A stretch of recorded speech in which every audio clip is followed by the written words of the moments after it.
인간에 의해 만들어진 모든 것이 지구상에 살고 있는 모든 것, 인간, 동물, 곰팡이, 식물, 그리고 미생물을 모두 합친 것보다 무게가 더 많이 나간다고 상상해보세요.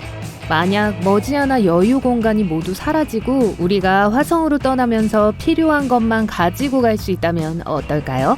그래서 세계 지도자들은 이 곤경을 극복하기 위해서 비상한 문제 해결사 프레데릭 살라자르에게 도움을 청했어요. 그는 만일 우리가 지구에서 필요한 모든 것을 화성으로 가져갈 경우 총 무게, 일명 인공물 질량을 측정하는 것이 중요하다는 걸 압니다. 프레데릭은 이런 상황을 막기에 적임자이지만 그는 믿을 만한 사람이 필요하다고 생각했습니다.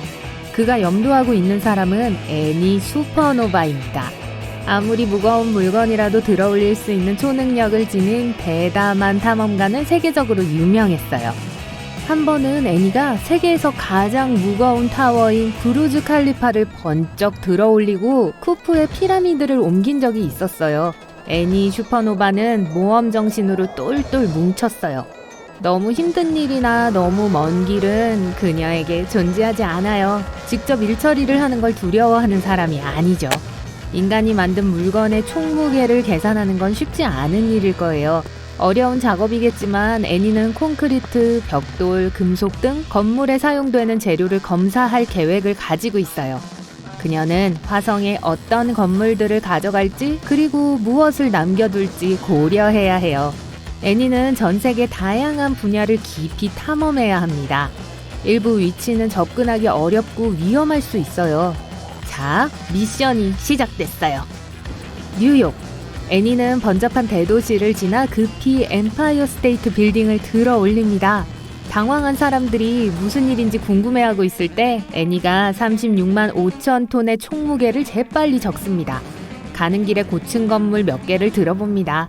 각각 약 22만 2,500톤 정도 돼요. 애니는 뉴욕시의 총 중량이 30억 톤이라고 추정합니다.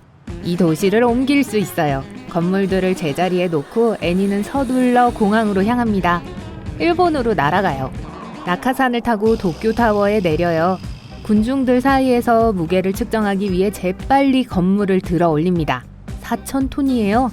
구경꾼들이 애니의 행동에 혼란스러워하자 애니는 재빨리 근처 버려진 놀이공원으로 차를 몰았어요. 넝쿨이 벽을 이루고 있는 숲에 도착했어요. 우거진 초목 때문에 크기를 가늠하기가 어려워요. 이곳은 수년 동안 문을 닫은 나라 드림랜드예요. 거대한 롤러코스터는 움직이지 않고 서 있고 식물은 아직도 남아있는 놀이기구와 오래된 건물을 활용하며 공원 곳곳에서 자라고 있어요. 초목은 새와 작은 동물들의 터전이 되었습니다. 오랫동안 아무도 이곳을 찾지 않은 것 같아요. 한때는 매년 170만 명이 방문하던 곳이었지만 이제 자연의 안식처가 되었습니다. 애니는 그것의 총무게를 측정하기 위해 질량 표시기를 사용해요. 애니는 모든 물질들이 재사용되거나 파괴되어 사용되지 않는 질량은 지구에서 없앨 수 있다는 생각을 가지고 있습니다. 애니는 로봇 친구 레벨러에게 전화를 합니다. 레벨러는 순식간에 나타나 모든 물질을 재활용하고 수천 톤을 지구에서 제거합니다. 애니는 메모를 하고 파리로 향해요. 크루아상과 바게트를 피하면서 애니는 재빨리 에펠탑의 무게를 잽니다. 고체 연철로 제작되어서 총 10,000톤의 무게가 나가요. 애니는 이마에 땀을 닦고 이 일을 계속합니다. 애니는 짐을 챙기고 영국으로 잠수함을 타고 가요. 영국 남부 해안에 도착합니다. 그곳에서 주변 바다 외에는 아무것도 없는 곳에 조용히 서 있는 먼셀 해안 요새를 발견해요. 요새는 외롭게 물 위에 앉아 있어요. 벽은 무너지고 건물들의 부서진 틈과 귀퉁이에 바다새 둥지가 있습니다. 요새는 금방이라도 쓰러질 것 같지만 물에 잠긴 다리는 꿋꿋하게 서 있고 해초와 작은 갑각류들이 평화롭게 살며 작은 물고기를 유혹하고 그 위에는 많은 새들이 모여 있어요. 비록 이 구조물들이 1950년대에 사용 중지되었지만 나중에 무료 음악을 제공하는 해적 라디오 방송국으로 사용됐어요. 지금은 갈매기 소리가 음악을 대신하고 있어요. 애니는 질량 측정기로 이 철제 구조물을 측정하고 메모를 해요. 여기에서 애니는 지중해에서 상쾌한 수영을 하며 이집트로 가서 세계의 피라미드 중 가장 큰 대피라미드의 무게를 측정할 거예요. 이 피라미드는 575만 톤이 나가고 석회암, 현무암, 화강암 그리고 회반죽을 혼합해서 만들었어요. 애니는 그렇게 힘든 운동 후에 근육을 스트레칭하기 위해 요가를 하고 다음 장소로 갈 준비를 해요. 애니는 북극으로의 여행을 준비하면서 따뜻한 옷을 챙깁니다. 그곳에서 오래된 기상 관측소를 발견해요. 끝도 없이 눈으로 둘러싸인 이 외로운 지역에서 유일하게 눈에 띄는 광경이에요. 건물들 사이에서 북극곰들이 마치 자기 집인 양 건물을 드나듭니다. 곰들은 현관에 앉아 창문을 통해 먼 곳을 내다봐요. 애니는 마치 곰들이 그 집에 살던 인간들을 흉내내는 것 같아 웃음이 나요. 92평방미터 이하의 집은 소형주택 범주에 속해요. 집의 평균 무게는 약 22,700kg에서 45,360kg입니다. 곰들이 차지했으니까 그냥 두는 게 좋겠어요. 나중에 애니는 좀 더 따뜻한 기후로 이동해요. 중국 만리장성에 왔어요.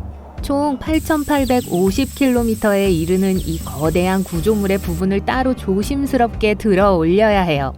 모두 합쳐서 만리장성은 무려 5,800만 톤의 무게가 나갑니다. 기진맥진한 애니는 스쿠버 다이빙 장비를 챙겨서 쉬면서 편하게 수영을 즐기려고 바누아투로 향합니다.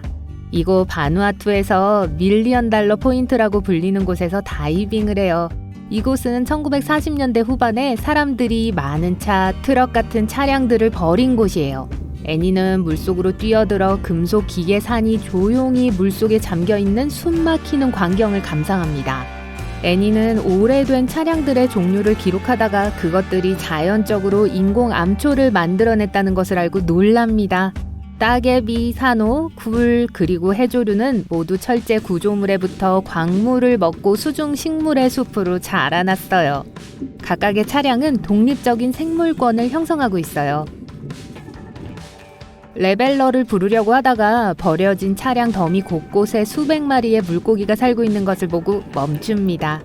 물고기들은 쉼터와 무제한의 식물 뷔페의 혜택을 얻고 있어요. 이제 애니는 본부로 돌아가서 프레데릭에게 보고해야 할 시간이에요. 집에 돌아오는 길에는 서두르지 않아요. 중국 상공을 날면서 모두 50개의 버려진 도시들을 봅니다. 미국을 지나면서 3,000개가 넘는 버려진 마을을 발견하고 길에서 떨어진 몇몇 외딴 지역에 버려진 호텔, 등대, 기념비, 교회, 성, 그리고 다양한 형태와 크기의 온갖 구조물을 살펴봐요.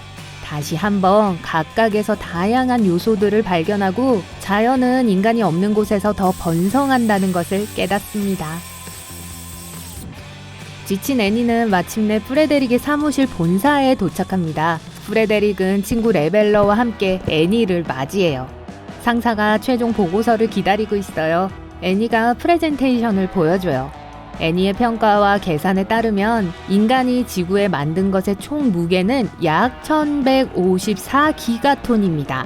그것은 지구 생물량이라고 불리는 지구상의 모든 생명체의 건조 무게의 정반대예요. 약 20년 후 세계는 오로지 인공 물질로만 덮일 것으로 예상됩니다. 애니는 유명한 지역에서 그녀가 목격한 것들과 버려진 건축물을 보고합니다.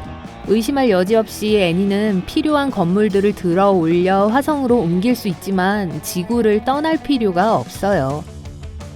버려진 곳에서 사용되지 않는 물질들을 지구에서 치우기만 하면 돼요. 육지에 있든 바다에 있든 자연은 다시 돌아올 가능성이 있고 그 재료와 구조물을 이용해서 자신들의 생물권을 만들 거예요. 덩굴은 높은 벽을 타고 오르고 나무는 부드러운 모래벽돌 속으로 자라고 곤충은 식물과 꽃을 먹고 새는 식물 속에 둥지를 틀어요.